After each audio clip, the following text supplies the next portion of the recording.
Hello my dear students. So कैसे हो आप सब? Hope you all are well. So बेटा, आज जो हम डिस्कस करेंगे that is not physics. Today we are going to learn about some mathematics, some maths which we are going to use in physics. Okay?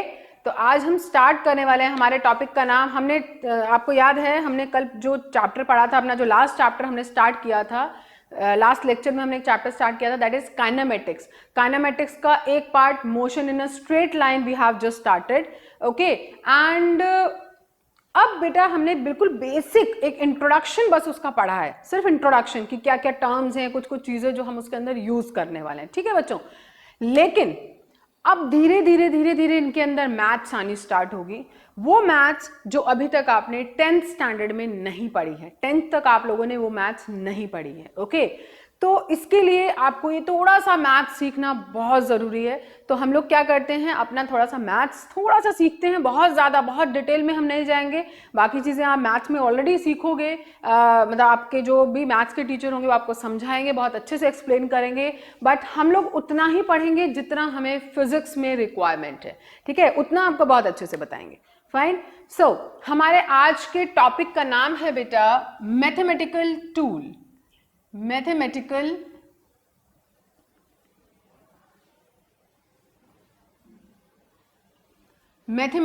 tools. Okay, these are those tools which we require in physics. Okay, बेटा इसमें जो सबसे important चीज जो हमें इस chapter में चाहिए, जो हमारा चैप्टर हमने अभी स्टार्ट किया है, दैट इज कैलकुलस. ठीक है, 12th क्लास के अंदर बच्चा आप लोग का आधे से लगभग आप ये कहें कि आधा मैथ्स इज कैलकुलस. ठीक है, आधा मैथ्स, कम से कम आधा, 50% मैथ्स आपका कैलकुलस से भरा हुआ है.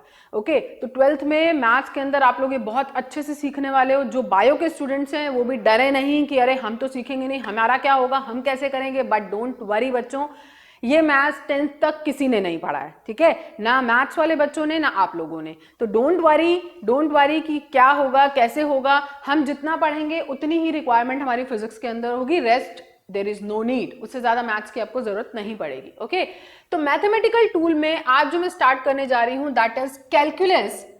कैलकुलस में दो चीजें होती हैं, एक होता है डिफरेंशिएशन, एक होता है इंटीग्रेशन. दो चीजें.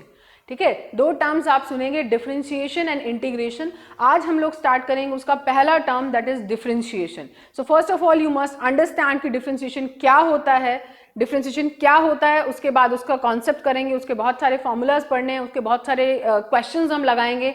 ठीक है, उससे एक आपको बेसिक दिमाग में एक आइडिया क्लियर हो जाएगा, आइडिया बन जाएगा कि डिफरेंशिएशन क्या होता है, उसको हम फिजिक्स के अंदर कैसे यूज करेंगे. पहले हम उसका मैथ्स देखेंगे. ठीक है, मैथ्स के छोटे छोटे क्वेश्चंस लेंगे, उन क्वेश्चंस में उसको अप्लाई करके देखेंगे, फिर आपको एक आइडिया हो जाएगा कि कैसे इस डिफरेंशिएशन का यूज किया जाता है. After that you will able to do in physics also. Fine. चलिए बच्चों, अब हम स्टार्ट कर रहे हैं डिफरेंशिएशन. डिफरेंशिएशन, और हम इसको बोलते हैं डेरिवेटिव भी बोला जाता है इसको, डेरिवेटिव. ओके, डेरिवेटिव वर्ड भी यूज किया जाता है. तो what is the meaning of differentiation, what is the meaning of derivative, पहले हम इसका मतलब समझते हैं, फिर हम आगे बढ़ते हैं. क्या होता है डिफरेंशिएशन? ये आपके पास मान लीजिए कोई एक वेरिएबल है y, कोई एक y वेरिएबल है, कोई एक x वेरिएबल है. ठीक है, एक y वेरिएबल है, एक x वेरिएबल है आपका. आपको ये देखना है कि ये जो y है ये x के साथ साथ कैसे चेंज हो रहा है. मतलब जब x में चेंजेस आए तो y में क्या चेंजेस आए. ठीक है, जब x में चेंजेस आए तो y में क्या चेंजेस आए, इसी को बोलते हैं डिफरेंशिएशन, इसी को बोलते हैं डेरिवेटिव, इसी को बोलते हैं चेंज. अब देखते हैं कैसे इसको लिखा कैसे जाएगा. d by dx of y. y का चेंज देखना है आपको x के रिस्पेक्ट में. कैसे बोल, dy बाय dx है क्या चीज, ये कैसे बोला जाता है. d by dx of y मतलब x के साथ आप चेंज देख रहे हैं, किसका, y का change. Okay, how the y is changing with x, that we are observing. How the y is changing with x. अब इसको आप और भी डिटेल में अभी आपको बताते हैं. ये तो मैंने आपको सिर्फ रिप्रेजेंटेशन बताए कि इसको हम रिप्रेजेंट कैसे करेंगे. इसको रिप्रेजेंट करने का तरीका होता है, डिफरेंशिएशन को रिप्रेजेंट करने का तरीका है dy over dx. This is the way how you will represent it. Okay, this is the way how you will represent it. तो dy by dx. Okay. Meaning क्या है? How y is changing with x. How y is changing with x. कैसे बोलते हैं इसको? Rate of change of y with respect to x. ये भी तरीका है. Rate of change of y with respect to x. With respect to x. मैंने t नहीं बोला है, ठीक है. एक चीज चलो बताएंगे, अभी नहीं बताएंगे, बाद में बताएंगे इसके बारे में. क्या मैंने अब बोला t नहीं बोला है, क्या मतलब है इसका, छोड़ दीजिए अभी. Rate of change of y with respect to x, या हम बोलेंगे differentiation of y with respect to x, या हम कहेंगे change in y with respect to x. Okay, clear हुआ? चलिए, ये हमारा इसको दिखाने का तरीका है. अब हम इसकी डीप स्टडी करते हैं. ये कहां से आया, कैसे आया, इसका क्या मतलब है. अब हम इनके मतलब समझते हैं, ठीक है. फॉर्मूलाज पे भी आएंगे, पहले हम इनका मतलब अच्छे से समझ लेते हैं. चलिए बेटा, कैसे लिखते हैं इसको? y and x, these are two variables and dy over dx. This is the way to write. Okay? चलिए, अब जो हमें पढ़ना है, अब इसका मीनिंग समझना है. सबसे पहले बेटा, आप लोगों ने फिजिक्स के अंदर 9th क्लास में भी 10th क्लास में भी एक टर्म पढ़ी है, मैथ्स में भी सीखा है, स्लोप नाम का एक चीज सुनी है. स्लोप है ना? क्या होती है भाई स्लोप? स्लोप होता है, सभी को पता है, स्लोप होता है y अपॉन x. आपने 10th क्लास में पढ़ा होगा, जब आपको ओम्स लॉ पढ़ाया गया होगा, y2 minus y1 upon x2 minus x1, ये हमारी स्लोप होती है. और यही हमारा tan थीटा के इक्वल भी होता है, ठीक है. तो ये चीज आपको पढ़ाई गई है कब? जब आपको ओम्स लॉ बताया गया होगा 10th क्लास में, ठीक है. यहां हम फिर से बता रहे हैं आपको, डोंट वरी. ये हमारे पास एक y एक्सिस है, ये हमारे पास एक x एक्सिस है. मान लीजिए, जब मैं स्लोप की बात कर रही हूँ, मान लीजिए मैंने एक स्ट्रेट लाइन ग्राफ लिया, ठीक है. स्ट्रेट लाइन ग्राफ के ऊपर हम क्या करते हैं, कोई भी 2 पॉइंट लेते हैं. चलिए भाई, 2 पॉइंट ले लिया. इसका y देखते हैं क्या है. Suppose this is y2, this is y1. इसका x देखते हैं भाई, x क्या होगा? This is x2, this is x1, right. तो स्लोप क्या होती है? y2 minus y1. स्लोप क्या होती है भाई? y2 माइनस y1, ये बच गया. x2 माइनस x1, ये बच गया, राइट. तो स्लोप लिखने का तरीका क्या होता है? स्लोप लिखने का तरीका हुआ यही जो मैंने फॉर्मूला यहां लिखा है, दोबारा नहीं लिखेंगे. ये देखिए स्लोप, ये जो आपने स्लोप, इसकी जो स्लोप आप निकाली, that is y2 minus y1 upon x2 minus x1. Okay, एक चीज और, अगर ये स्लोप का यहां पर इस हॉरिजॉन्टल के साथ एंगल थीटा बन रहा है, मान लीजिए अगर एंगल थीटा बन रहा है, तो ये क्या है? परपेंडिकुलर. और ये क्या है? बेस. तो क्या हम इसको tan थीटा नहीं लिख सकते? बिल्कुल लिख सकते हैं. इसको हम tan थीटा भी लिख सकते हैं. tan theta is equal to slope is equal to y2 minus y1 upon x2 minus x1, ठीक है. अच्छा जी, चलिए इसको एक और चीज लिख के दिखाते हैं. y2 माइनस y1, एक छोटा सा एरिया, छोटी सी एक लेंथ हमारे पास बच गई. इस छोटी लेंथ को रिप्रेजेंट किया जाता है बेटा डेल्टा y से. x2 में से x1 घटाया, एक छोटी लेंथ बच गई, इसको हम रिप्रेजेंट करते हैं डेल्टा x से. Delta y delta x. तो हमारे पास एक और नया फॉर्मूला समझ में आ रहा है हमें. फॉर्मूला वही है, बस लिखने का तरीका है. tan theta is equal to slope is equal to delta y upon delta x. यहां तक बेटा आप ये मत सोचिएगा ये मैम क्या बता रही हैं, ठीक है. इसको समझने की कोशिश कीजिए. अभी मैंने आपको बेसिक बताया. चलिए, अब मैं आपको इसके साथ एक चीज और बता रही हूं. ये मैंने आपको एक स्ट्रेट लाइन ग्राफ में बताया. अब मैं आपको बता रही हूं non uniform. This is uniform, this is uniform graph, है ना. अब आपको एक नॉन यूनिफॉर्म ग्राफ ड्रॉ करके दिखाते हैं और उसमें यही चीजें फिर से समझाते हैं. ये चीजें क्लियर हो गई. अब नॉन यूनिफॉर्म ग्राफ, कोई भी मान लीजिए मैंने ये एक ग्राफ लिया, क्या ये स्ट्रेट लाइन है? बिल्कुल नहीं है, राइट. क्या? अच्छा, एक चीज और. अब यहां से तो आपने ये एंगल निकाल लिया, यहां से तो आपने y2 माइनस y1 और ये करके निकाल लिया. Is it possible the same in this graph? Is it possible? क्या ऐसा करना इस ग्राफ में पॉसिबल है? सोच के देखिए. अगर नहीं है तो क्यों नहीं है? देखिए यहां पे बेटा हमारे पास सपोज वही सेम आप 2 पॉइंट यहां भी ले सकते हैं, बिल्कुल ले लीजिए. यहां पर आपने 2 पॉइंट ले लीजिए, ठीक है, ये आपने 2 पॉइंट ले लिए। चलिए जी, ये आपने 2 पॉइंट लिए और ये आपका आ गया y2 और ये आपका आ गया y1। सिमिलरली यहाँ पर आपका आ गया x1 और ये आपका आ गया x2। बच्चे आप लोग बोलोगे कि क्यों नहीं पॉसिबल है, यहाँ भी तो हो रहा है, यही चीज यहाँ भी तो हो रही है। क्या बेटा यहाँ पर कोई एंगल बनाने के लिए हमें एक यहाँ पर स्ट्रेट लाइन चाहिए थी, क्या यहाँ कोई स्ट्रेट लाइन है? नहीं है। स्ट्रेट लाइन बनाने के लिए एक काम आप कर सकते हो, यहाँ से एक टेंजेंट ड्रॉ कर दीजिए, यहाँ से एक टेंजेंट ड्रॉ कर दीजिए, तब पॉसिबल है ना। लेकिन क्या जब आपने ये टेंजेंट ड्रॉ किया इसने दूसरे पॉइंट को कंसिडर किया? नहीं किया ना। तो दूसरा पॉइंट कैसे कंसिडर होगा? अगर मैं इन दोनों को मिला दूं। लेकिन अब अगर आप ये कर्व देखिए, ये एक पॉइंट है, ये एक पॉइंट है, इन दोनों को मिलाया, अगर मैं जैसे मान लीजिए इस पूरे को सर्कल बना दूंगी तो एक कोड बन गई ना, कोड बन गई। टेंजेंट तो नहीं रहा, तो टेंजेंट नहीं रहा तो फिर तो ये चीजें पॉसिबल ही नहीं है ना। ये चीज इस केस में पॉसिबल नहीं है यहां पर, क्योंकि हमारे पास एंगल थीटा नहीं बन रहा। एंगल थीटा बन रहा है, कौन बना रहा है? ये टेंजेंट बना रहा है, लेकिन ये टेंजेंट इस सेकंड पॉइंट को कंसिडर नहीं कर रहा, तो ये तो बात गलत हो गई। तो यहां क्या हम स्लोप नहीं निकाल पाएंगे? सोचिए, क्या यहां पर हम स्लोप नहीं निकाल पाएंगे? निकाल पाएंगे। कैसे निकाल पाएंगे? ये चीज सोचनी है अब हमें, कैसे निकाल पाएंगे, that is very very important. ध्यान से समझिए, कैसे यहां पर आप स्लोप निकाल पाएंगे।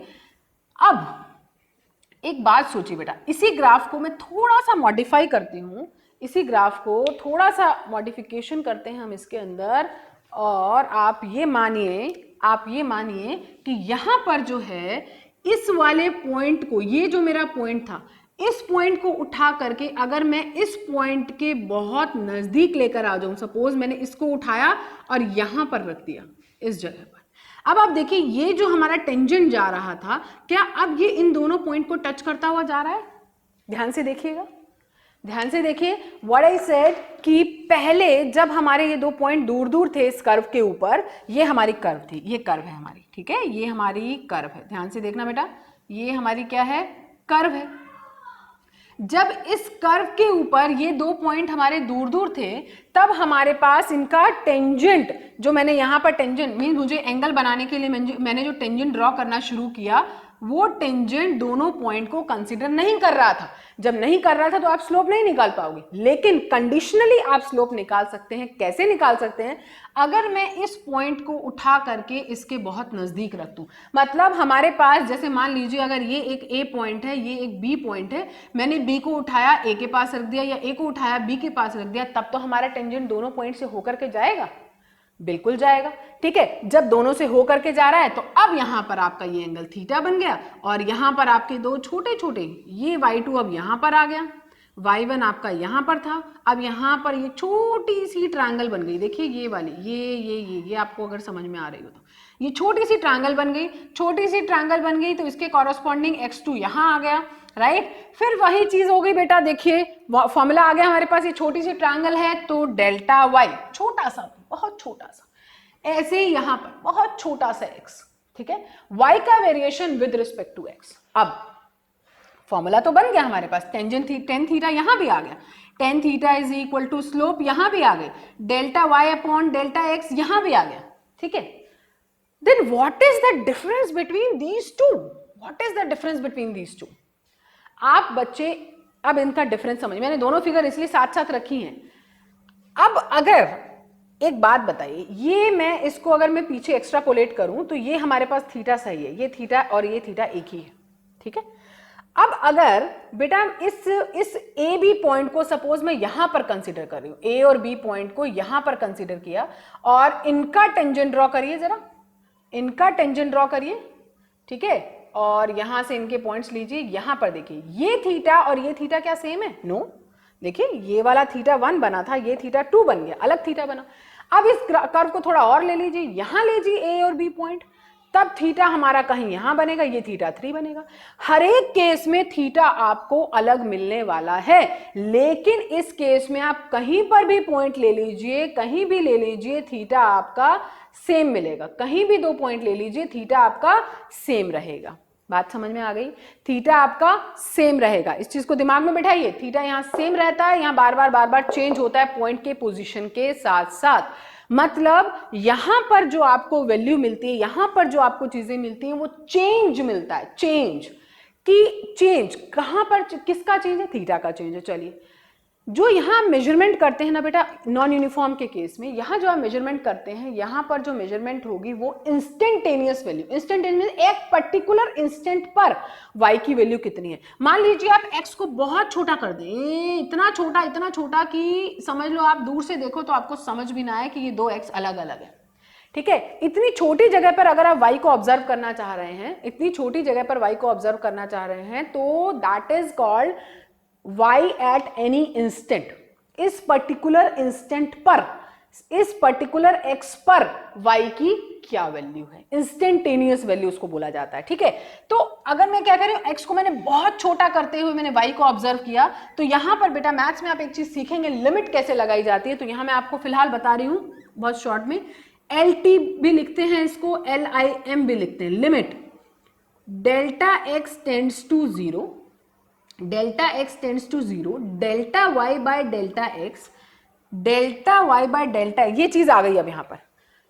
x हमारा बहुत छोटा है, x हमारा बहुत छोटा है, बेसिक बहुत ध्यान से समझिए बेटा, आगे तो सारे फॉर्मूला हैं हमें याद ही करने हैं। ठीक है, कुछ चीजें ऐसी हैं धीरे धीरे समझ भी आएंगी, लेकिन फिलहाल हमें ये फॉर्मूला याद करने पड़ेंगे, तो इन चीजों को ध्यान से समझिए, आगे तो समझ में आ ही जाएगा। तो limit delta x tends to 0, tends to 0, x 0 नहीं है, x 0 नहीं है, x की वैल्यू बहुत कम है, बहुत बहुत बहुत कम है, 0 से 0 नहीं है, 0 से तो ऊपर है, 0.000000001, बट 0 नहीं है ना, टेंड्स टू 0, 0 को टेंड कर रही है, 0 को अप्रोच कर रही है, बट 0 नहीं है। तो इस पूरे को उठा करके लिखा जाता है dy बाय dx। कहीं पर भी आपको अगर ऐसा लिखा मिले तो आप उसको लिख सकते हैं dy बाय dx, समझ लीजिए। ठीक है, फिर से एक बार इसको रिकॉल करते हैं। इस वाले केस में आपको क्लियर है, कांस्टेंट थीटा आएगा। कांस्टेंट थीटा आने का मतलब कांस्टेंट, हर समय आपको सेम थीटा की वैल्यू मिलने वाली है, हर बार सेम थीटा की वैल्यू मिलेगी, मतलब आपका जो चेंज हो रहा है वो कॉन्टिन्यूस, एक यूनिफॉर्म चेंज आपको दिख रहा है, यूनिफॉर्म चेंज। ठीक है, तो ये क्लियर हो गया सभी को। ठीक है, जितना x चेंज हो रहा है उतना ही कॉरेस्पॉन्डिंग y आपका चेंज हो रहा है, लेकिन यहां पर ऐसा नहीं हो रहा है, यहां पर हर एक पॉइंट के साथ थीटा चेंज हो रहा है, हर एक पॉइंट के साथ हमारा स्लोप चेंज हो रहा है। बात समझ में आ गई? ठीक है, तो ये चीजें क्लियर हुई। यहां से हम dy बाई dx किसको लिखते हैं, ये चीज लिख लीजिएगा, ये चीज बहुत ध्यान से लिखिएगा। ये हमारे पास स्लोप का तो ये फॉर्मूला होता ही है, लेकिन जो हम फिजिक्स में यूज करेंगे वो ये कि delta y by delta x जो है उसको हम dy बाई dx कब लिखते हैं, जब हमारा x बहुत छोटा हो, मतलब x जो हमारा 0 को अप्रोच कर रहा हो। ये चीज दिमाग में बिठा लीजिए, बहुत इंटरेस्टिंग है, बहुत इंपॉर्टेंट, नोट करिए इसे, ये फॉर्मूला बहुत काम में आने वाला है हमारे। ठीक है, तो ये चीज क्लियर हो गई, मतलब बेसिक क्या था, स्लोप से आया, स्लोप से हमने, ये चीज नहीं चाहिए हमको, ये चीज अभी नहीं चाहिए, हमें इसकी जरूरत है, डेरिवेशन समझने के लिए हमें इसकी जरूरत थी। ठीक है, तो ये बेसिक अगर ये समझ में नहीं आता, ये अगर याद नहीं आता तो ये नहीं कर पाते। ठीक है, तो इससे हमने कैसे इसको बताया, क्लियर हो गया सभी को? ठीक है, चलिए उसके बाद अब हम पढ़ना शुरू करते हैं फॉर्मूलाज। हमारे पास क्या आ गया, y एक वेरिएबल है, x एक वेरिएबल है, y के साथ y x के साथ कैसे चेंज हो रहा है, ये चीजें हमें समझनी है। चलिए बेटा अब हम समझते हैं, चलिए जी।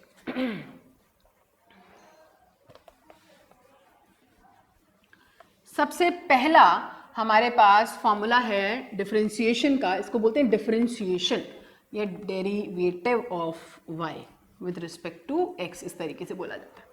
ठीक है जी, चलिए अब हम स्टार्ट कर रहे हैं फॉर्मूलाज। सबसे पहला फॉर्मूलाज या आप कहें कि रूल्स। ठीक है, डिफरेंशिएशन के हमारे क्या हैं फॉर्मूलाज, क्या क्या हैं भाई, फॉर्मूले क्या क्या हैं हमारे पास। सबसे पहला फॉर्मूला, y की वैल्यू आपके पास एक कांस्टेंट दी हुई है c, और आपके पास बोला जा रहा है आपको dy बाई dx निकालना है। ठीक है, ध्यान रहे, dy बाई dx मतलब d by dx of any c का किसी भी कांस्टेंट का डिफरेंशिएशन 0 होता है, किसी भी कांस्टेंट का डिफरेंस, ये अब आपको समझाएंगे कैसे, आपको चीजें बताते जाएंगे, आपको याद रखनी है अभी चीजें।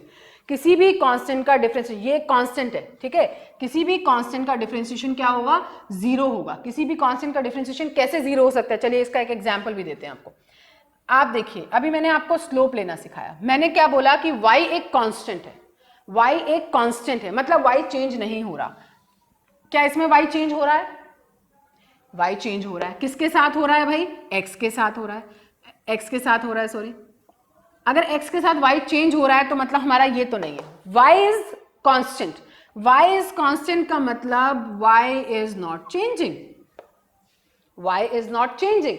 Is there any theta, slope निकालने के लिए थीटा चाहिए होता है ना, क्या यहां पर थीटा है, थीटा की वैल्यू क्या है भाई, 0, थीटा की वैल्यू क्या है 0, टेन थीटा की वैल्यू क्या हो गई, थीटा हमारे, सॉरी टेन थीटा की वैल्यू 0 है तो टेन थीटा की वैल्यू सही है, बिल्कुल 0 हो गई, ठीक है। टेन थीटा 0 मतलब स्लोप 0, स्लोप है ही नहीं, स्लोप है ही नहीं ना, तो क्या इसमें इसका dy बाई डी एक्स निकलेगा, नहीं, dy बाई डी एक्स इसका क्या होगा, 0 हो जाएगा। जब भी आप जब इसमें चेंज ही नहीं हो रहा ना बेटा, इसको निकालना है आपको, जब इसमें थीटा में चेंजेस नहीं है, कोई चेंज नहीं है, थीटा की वैल्यू 0, तो हमारे पास कांस्टेंट का डिफरेंशिएशन क्या हो गया, 0 हो गया। अब जैसे मान लीजिए इसका एक एग्जांपल लेते हैं, अगर आपके पास गिवन है y इज इक्वल टू 3 और इसका डिफरेंशिएशन निकालिए, तो आप क्या करेंगे, dy by D X is equal to D by D x of 3, answer is 0, ठीक है। किसी भी कांस्टेंट का डी बाई डी एक्स आपने किया, आंसर इज 0। ऐसे ही अगर मैं लिखूं D by D x of 5,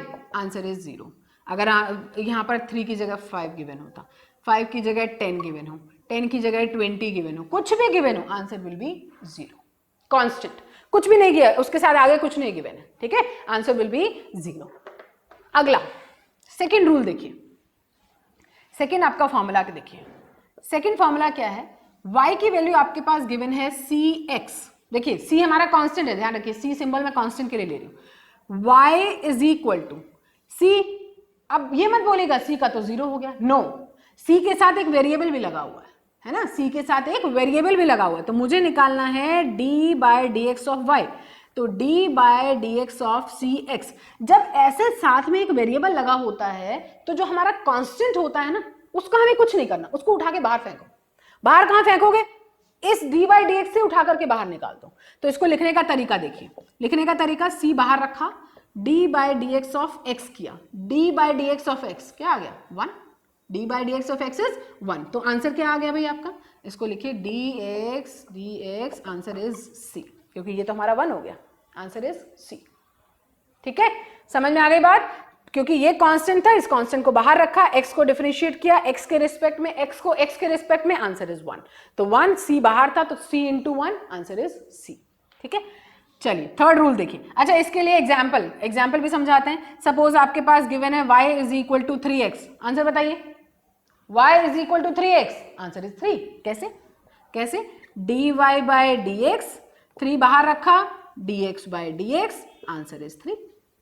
अगर मैं यहां लिख दूं 5x, आंसर विल बी 5, समझ गए, ठीक है बच्चों। चलिए ये भी हो गया रूल। चलिए अब हम पढ़ते हैं rule number third, formula number third. What is our third formula, अब आप देखिए बेटा, यहां पर तो ये था कि आपको बोला जा रहा है x के रिस्पेक्ट में निकालना है, ठीक है ना, x के साथ चेंज दिखाइए, अगर आपके पास क्वेश्चन में गिवन हो y is equal to C U, जहां पर हमारा c तो कांस्टेंट है लेकिन जो u है वो वेरिएबल है, ठीक है। अब एक बात बताओ, इसका आंसर मैं क्या लिखूं, c जो u है वेरिएबल है, वेरिएबल किसके साथ है, वेरिएबल है वो वेरी कर रहा है विद x, अगर x चेंज होगा तो u भी चेंज होगा, ऐसा क्वेश्चन में है, ठीक है। तो क्या लिखेंगे, dy बाय dx, क्या कांस्टेंट है, c कांस्टेंट है, बाहर रखते हैं, c को बाहर रखा, du बाय dx, ये आपका आंसर आ गया, अब इस पे मैं आपको क्वेश्चन कराती हूं, देखिए जैसे हमारे पास क्वेश्चन गिवन है y is equal to 3t, ठीक है। तो क्या लिखोगे, dy by dx is equal to 3 बाहर, तो dt बाय dx, समझ में आ गई। बाकी अब इसको क्वेश्चन में जब यूज करोगे तो और अच्छे से आपको क्लियर होगा, ठीक है। This was rule number third. Now we have rule number 4, formula number 4। What is our formula number 4, y is equal to x to the power n, इसका क्या करें, ये तो पावर आ गई, इसका क्या किया जाए, इसमें क्या करते हैं, देखिए आपको निकालना क्या है, dy बाई डी एक्स निकालना है, dy बाई डी एक्स निकालना है किसका, x to the power n का। तो इसमें देखो क्या करते हैं, d बाई डी एक्स किसका निकालना है, x to the power n का। पहले इस तरीके से लिखा जाता है, लिख लिया। पहला स्टेप, पावर को आगे लाओ, ले आए, x पावर में से एक घटाओ, तरीका ध्यान से समझिए, पावर में से एक घटाओ, पावर को डिफरेंशिएट कर दिया, पावर को कर दिया, लेकिन अभी x को नहीं किया हमने, x को नहीं किया, अब x को करिए, पावर को कर दिया, अब x को करिए, x को किसके रिस्पेक्ट में, x के रिस्पेक्ट में, तो dx by D x answer will be 1, इसका आंसर 1 हो जाएगा। तो आपको क्या करना है, आंसर क्या आ गया आपके पास, n x to the power n minus 1, इसका कोई यूज नहीं है, राइट, क्योंकि dx बाई डी एक्स 1 हो गया। फिर से देखिए क्या किया हमने, पावर को आगे लाए, पावर को आगे, अल्टीमेटली हमारा यही आंसर है। देखो इसमें क्या करना है, जब हमारे पास x वेरिएबल है और x को ही हम डिफरेंशिएट कर रहे हैं, तो हमारे पास सीधा फॉर्मूला है, पावर आगे आएगी, पावर में से एक घट जाएगा, खत्म हो गई बात। ठीक है, यहाँ कुछ और होगा तब देखेंगे क्या होगा, तब हम चेंजेस बताएंगे इसके, अगला रूल बताते हैं। अब इस पे क्वेश्चन देखिए, आपके पास गिवन है y is equal to 3 square, बताइए आंसर क्या होगा, y is equal to 3 square, 3 square तो 2 आगे 3 टू दी पावर 2 माइनस 1, मतलब आया 2 इंटू 3 टू दी पावर 1, तो आंसर आ गया आपका 6। सिमिलरली और लेते हैं, y is equal to 2 to the power 4, क्या करें, 4 आगे 2 टू दी पावर 4 माइनस 1, क्या आ गया, क्या करें, 4 into 2 to the power 3, solve कर, समझ में आ गई बात। So this is the way, कैसे हम इसको, अब एक चीज है, एक चीज, रुकिए, एक मिस्टेक हो गई, हमने कांस्टेंट लिया ना, कांस्टेंट का डिफरेंशिएशन तो 0 हो जाएगा, आंसर 0 आएगा, no no no no no, this is not the way, क्योंकि ये कांस्टेंट है, 3 कांस्टेंट है, 2 कांस्टेंट है, कांस्टेंट का differentiation is always 0, we must have कुछ x वैल्यू, x हमारे पास कुछ होना चाहिए, राइट। फिर से बताते हैं, एक बार देखिए इसको फिर से, मिस्टेक, आई एम सॉरी। सो हमारे पास यहाँ क्या होना चाहिए, सपोज 3x स्क्वायर ऐसे है हमारे पास, क्योंकि वेरिएबल होना चाहिए ना, अगर खाली कांस्टेंट होता तो आंसर 0 आ जाता, सॉरी। तो 2 को आगे लाइए, 3 को ऐसे रहने देंगे, ठीक है ना, आपको बताया था अभी, जैसे यहां पर है कांस्टेंट को ऐसे रहने देते हैं, फिर अगले को देखते हैं कि क्या है, ऐसे ही कांस्टेंट को ऐसे रहने दीजिए, अगले को देखो क्या है, अगला क्या है, पावर, और पावर हम कैसे सॉल्व करते हैं, 2 को आगे लाए, ले आए, x to the power 2 minus 1, तो आंसर क्या आ गया आपका, 3 into 2 6x, x to the power 2 minus 1 is, अब ऐसे ही लेते हैं 4x क्यूब, बताओ क्या होगा, 4 एज इट इज, 3 को आगे लाइए, 3 इंटू 3 तो आगे ले आए, x to the power 3 minus 1, तो आपके पास आंसर क्या आया, 4 into 3 that is 12x to the power 2 that is x square, ये आंसर आ गया आपका। जो मैंने पहले लिखा था that was just a mistake, वो लिखा था मैंने, दैट इज पावर ही है, x is equal to 5 is equal to 2 square, constant है, आंसर 0 आना चाहिए। अब देखते हैं कैसे, 2 आगे लाए, 2 टू दी पावर 2 माइनस 1, ठीक है, लेकिन अब इस 2 को भी तो डिफरेंशिएट करेंगे, d by D x of this 2, और 2 का डिफरेंशिएशन क्या होता है, 0, तो ये पूरी की पूरी वैल्यू क्या हो गई, 0, समझ गए, ऐसे भी कर सकते हो, बात समझ में आई। So this is the way, okay, clear हो गया, किसी भी कांस्टेंट का differentiation that must be 0, that you have to remember. Okay, चलिए, this was formula number 4। Now we have formula number 5। x नहीं है, यहां पे हम x का वेरिएशन देख रहे थे ना, अब x की जगह पर चेंज करते हैं, x की जगह पर हम क्या करेंगे, इसको चेंज करेंगे, और फॉर्मूला नंबर 5 देखिए, इसमें और इसमें आपको डिफरेंशिएट करना है, आपको इसमें अंतर देखना है क्या, y is equal to u to the power n, वो क्या था भाई, x to the power n, x को x के साथ कर रहे थे, कोई दिक्कत नहीं हुई, लेकिन जब x को u के साथ करेंगे तो यहां दिक्कत हो सकती है। अब देखते हैं कैसे, dy बाई डी एक्स के साथ करना है, ठीक है, सबसे पहले पावर को करेंगे, n आगे u to the power n minus 1, लेकिन अभी u करना रह गया ना, ऐसे मैंने आपको यहां करके दिखाया था, x देखो पहले पावर लेके आए आगे, फिर पावर n माइनस 1 किया, फिर x को किया dx बाई डी एक्स, जो कि 1 हो गया था, लेकिन यहां पर क्या करेंगे, n लेकर आए, n आगे पहले पावर को किया n माइनस 1, लेकिन यहां कौन है, u खुद एक वेरिएबल है जो किसके साथ चेंज हो रहा है, x के साथ, तो यहां लिखोगे du बाई डी एक्स। समझ में आ गई बात, ठीक है, क्लियर हो गई ये बात।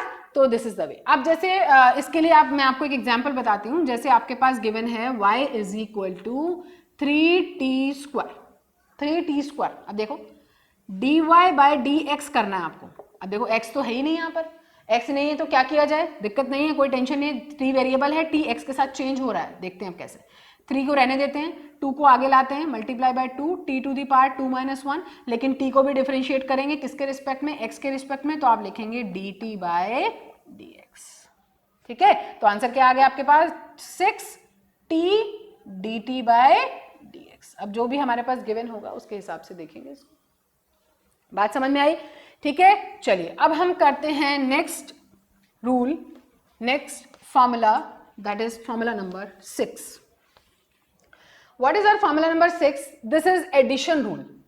This is addition. Addition अगर करना, ऐसे एडिशन में अगर आपके पास कोई वैल्यू गिवन हो तो हम कैसे करते हैं, y is equal to u plus v given है। अब क्या करें, दोनों ही वेरिएबल है, दोनों ही x के साथ चेंज हो रहे हैं, तो देखो लिखने का तरीका dy बाय dx, कुछ टेंशन वाली बात नहीं, दोनों को अलग अलग डिफरेंशिएट कर दो, d by dx of u plus d by dx of v, कोई d by dx of v। ठीक है, कोई टेंशन वाली बात नहीं है। इसके लिए आप देख सकते हैं कैसे करेंगे। आपको एक एग्जांपल देते हैं, 3x square plus of 2x। चलिए ये आपका क्वेश्चन है, ठीक है, आंसर समझते हैं।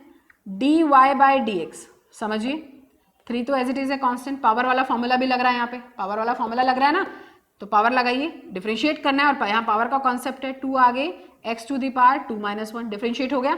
ठीक है, प्लस ऑफ 2x का डिफरेंशिएशन, 2 बाहर आया, dx बाई dx इज 1, तो आंसर क्या आ गया, देखिए 6x plus of 2, that is dy by dx का जो आपका आंसर आ गया, that is 6x plus 2। Clear हो गया सभी को? ठीक है, चलिए जी, ये हमारा हुआ नेक्स्ट रूल। अब हम जो नेक्स्ट आपको रूल बता रही हूँ, that is of multiplication. Multiplication में आपको कैसे करना है, रूल नंबर 7 आपके पास गिवन है y is equal to u v. देखिए समझने का तरीका, करने का तरीका, dy बाय dx आपको निकालना है किसका, uv का, d by dx of uv।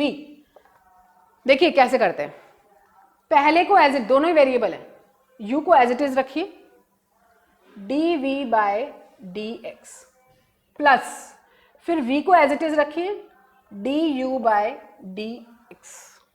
समझ में आया? समझ में आया? दो वेरिएबल हैं, दोनों ही x के साथ हमारे चेंज हो रहे हैं, तो क्या करेंगे, u को as it is dv by dx plus v को as it is du by dx। समझ में आ गई बात? ठीक है, अब इसको कैसे, इसके लिए एग्जांपल लेते हैं फिर से। चलिए एग्जांपल लेते हैं हम, सपोज ले लेते हैं हम 3x स्क्वायर y, ये मैंने लिया 3x स्क्वायर y, कोई भी रैंडम एग्जांपल मैंने लिया, तो इसको मुझे डिफरेंशिएट करना है। एक्स स्क्वायर वाई नहीं लेते, एक्स स्क्वायर क्या ले लें, टी ले लेते हैं। ठीक है, तो अब बताइए dy बाय dx आपको निकालना है। ठीक है, तो इस कांस्टेंट को आप चाहें तो बाहर रख सकते हैं, चाहे उनको साथ ले जाना चाहें साथ में ले जा सकते हैं, कोई प्रॉब्लम वाली बात नहीं है। ठीक है, तो कांस्टेंट आप बाहर रखेंगे, अंदर इनको कर लेते हैं। एक्स स्क्वायर है और टी है, एक्स स्क्वायर को एज इट इज रखा, dt by dx plus of अब मुझे करना है t को एज इट इज रखेंगे, d बाय dx करना है किसका, x स्क्वायर का। ठीक है, तो इसको बाहर रहने देते हैं, हमारे पास क्या आ गया, x square dt by dx, एक तो ये आंसर आ गया, साथ में इसके साथ कौन है, t, इस पावर को सॉल्व करिए, 2 आगे आ गया, 2 आगे तो x to the power 2 minus 1 बचा, x to the power 2 minus 1 बचा, मतलब x to the power 2 minus 1 मतलब 1, तो मतलब आपके पास ये आंसर आ गया। ठीक है, तो इस तरीके से आप इसको अप्लाई करेंगे। क्लियर हो गया? This was about multiplication. अब मैं आपको नेक्स्ट बता रही हूं, next rule is of division. Rule number 8 is for division. ठीक है, ये थोड़ा सा आपको अटपटा सा लगेगा, बट डोंट वरी, ये हमारा फिजिक्स में बहुत ज्यादा तो यूज नहीं होता है, बट फिर भी कहीं ना कहीं यूज होता ही है। 11th में तो शायद ही यूज होगा, बट 12th में ये हमारा है कहीं ना कहीं पे। ठीक है, तो फिर भी you must understand this, y is equal to u by v। जब ऐसा हो तब आप क्या करें, वो तो हमारे पास फटाफट से हो गया, इजीली था। एक को एज इट इज रखा, दूसरे को डिफरेंशिएट कर दिया, दूसरे को एज इट इज रखा, पहले को डिफरेंशिएट कर दिया, है ना। इसको क्या करते हैं, इसका जब dy बाई dx निकाला जाता है, ध्यान से देखना, ध्यान से देखना मैं क्या कर रही हूं। जो नीचे है डिनोमिनेटर उसका स्क्वायर कर दीजिए, उसका स्क्वायर कर दीजिए, फिर उसी डिनोमिनेटर को यहां लिख दीजिए, ठीक है। और जो न्यूमरेटर है उसको आप क्या करें, डिफरेंशिएट कर दें, किसके रिस्पेक्ट में, x के रिस्पेक्ट में, फिर लगाएं माइनस यहां पर, ठीक है। अब आप क्या करें, इसको एज इट इज रखिए और इसको डिफरेंशिएट कर दीजिए, हो गया, ठीक है। बात समझ में आई। हमारे पास क्या है, बहुत सिंपल है। आपको पहले क्या करना है, जो आपका डिनोमिनेटर है उसको एज इट इज रखेंगे, सॉरी डिनोमिनेटर है उसका स्क्वायर लेंगे डिनोमिनेटर के अंदर, ठीक है, फिर उसको एज इट इज रखेंगे। उसके बाद हमारे पास जो न्यूमरेटर है उसको डिफरेंशिएट करेंगे माइनस, फिर उसको एज इट इज रखेंगे और डिनोमिनेटर को डिफरेंशिएट करेंगे। माइनस लिखना है यहाँ पर, ध्यान रखें, प्लस नहीं लगाएंगे, ठीक है। ऊपर देखिए बिल्कुल वैसा ही है, मल्टीप्लीकेशन जैसा, ठीक है, लेकिन बस एक अंतर है कि यहाँ पर माइनस है और यहाँ पर हमारे पास इस केस में क्या था भाई, प्लस था, ठीक है, ये डिफरेंस है। समझ में आ गई बात। इसके लिए एक एग्जांपल लेते हैं, चलिए। y इज इक्वल टू आपके पास गिवन है बच्चों x cube divided by what you can take x square ले लें, नहीं इसके लिए कुछ और लेते हैं, कुछ और टर्म लेते हैं, T square, x cube divided bye T square. देखिए क्या करेंगे, सबसे पहले डिनोमिनेटर का स्क्वायर मतलब टी स्क्वायर का स्क्वायर मतलब टी टू द पावर 4, है ना। फिर क्या करना है, डिनोमिनेटर को एज इट इज रखना है, रख दिया यहाँ पर।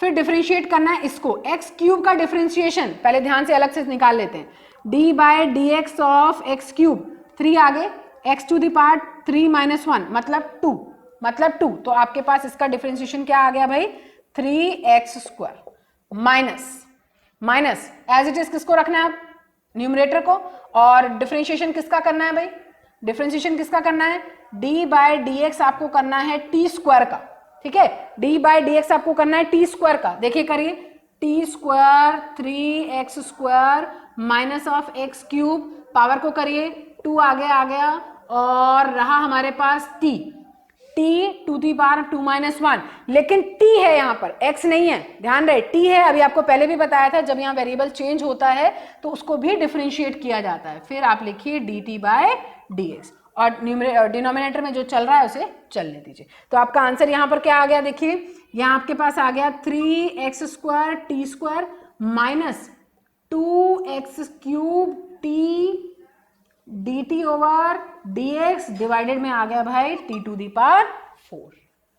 समझ में आ गई बात सभी को।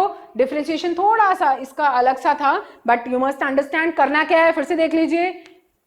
जो आपका डिनोमिनेटर है, डिनोमिनेटर का स्क्वायर करेंगे, उसको एज इट इज लिखेंगे, ठीक है, उसको एज इट इज लिखेंगे और न्यूमरेटर को जो आप क्या करेंगे उसको डिफरेंशिएट कर देंगे, ठीक है।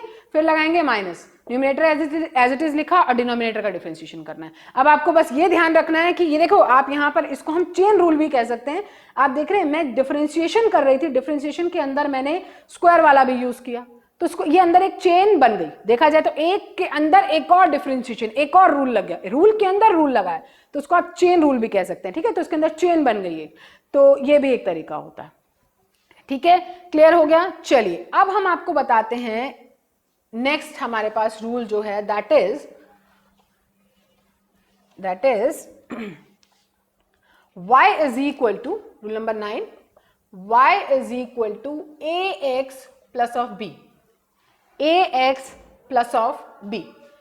पावर भी ले लेते हैं, चलिए पावर भी ले लेते हैं। अच्छा चलिए पहले आपको एक ऐसे ही बताते हैं इसी का, फिर आपको थोड़ा सा चेंज करके बताएंगे। चलिए मुझे बताना है dy बाय dx, ये तो एक क्वेश्चन के तरीके से होगा। मान लीजिए a और b कांस्टेंट है, मान लीजिए कांस्टेंट है, ठीक है या नहीं बात की बात है।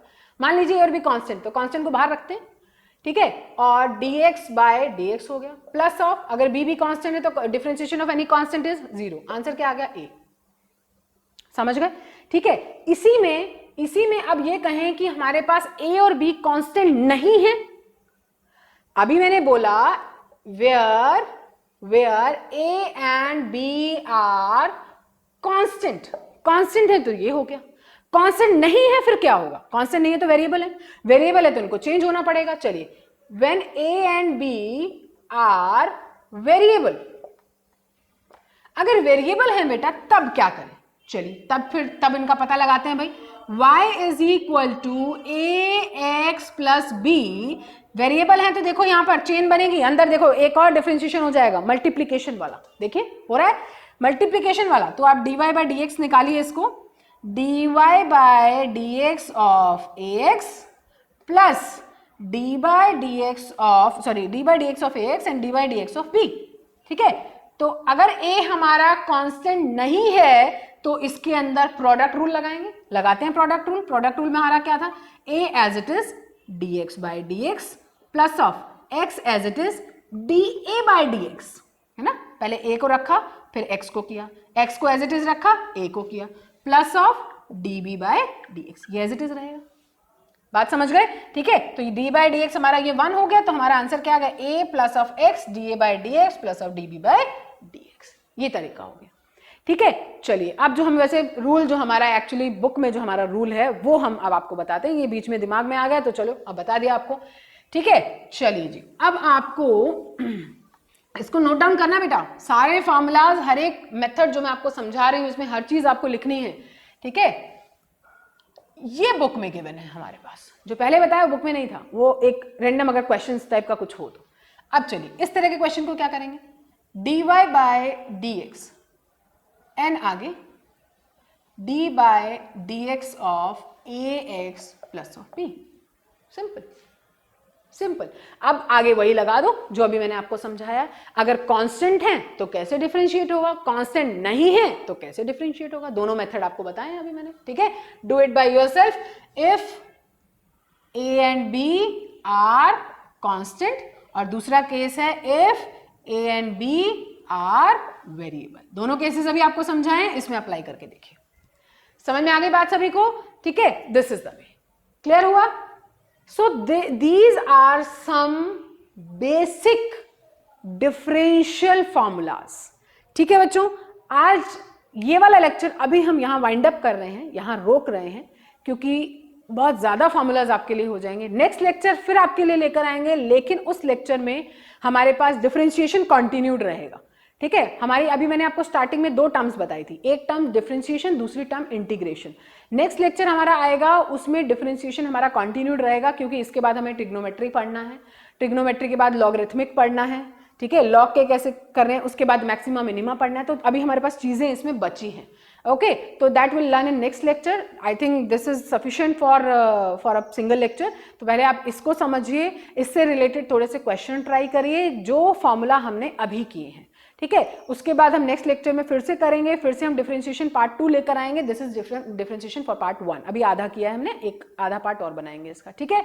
चलिए बच्चा, okay, practice practice practice, that will make you perfect. Okay, bye bye, take care.